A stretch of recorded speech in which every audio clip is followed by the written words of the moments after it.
So why would we use Power BI?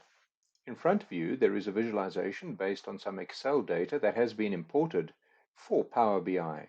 The import process is fairly simple, and one can even clean up the data that comes in from Excel.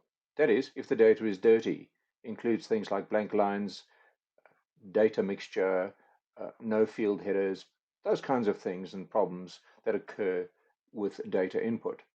So let's assume all the data has now been imported. This is not a lesson about how to do that. This is just going to explain the advantages of using Power BI. So where are my tables? Here are my tables. Budget, product group, region, sales, salesperson. Sales being the often used example for Power BI. Notice the first big advantage. So here's the first advantage. Number one, relationships are automatically set up. Look here, the relationships between the different tables. Of course, on the Power BI course, we teach the importance of making these tables consistent with their fields, so product code, salesperson ID, but those relationships are created automatically. The second great advantage is that when we import the tables, they are in fact cleaned up nicely with regard to data, and they are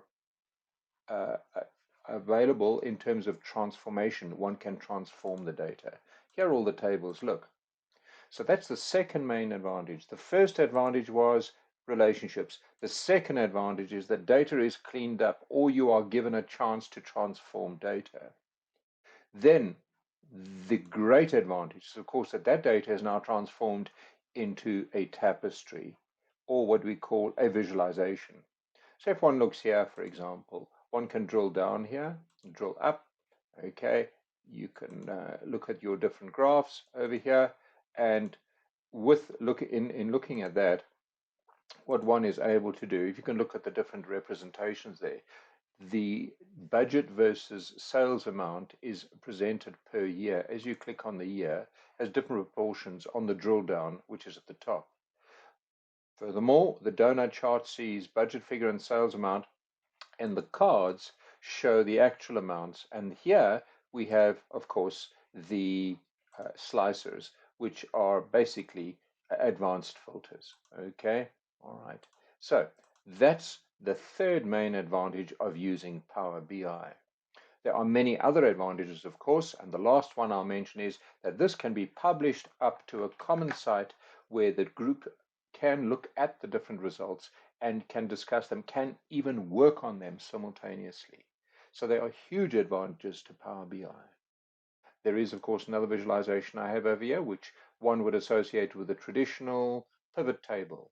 Country, budget figure, sales amount over there, and the comparisons of such. Adding a visualization is so easy.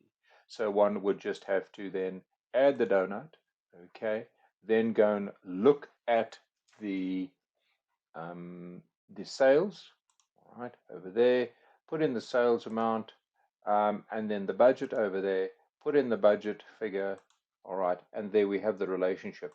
Then one just has to add a card and add the budget figure there, and add the budget figure there, and then add another card and add the sales amount over there.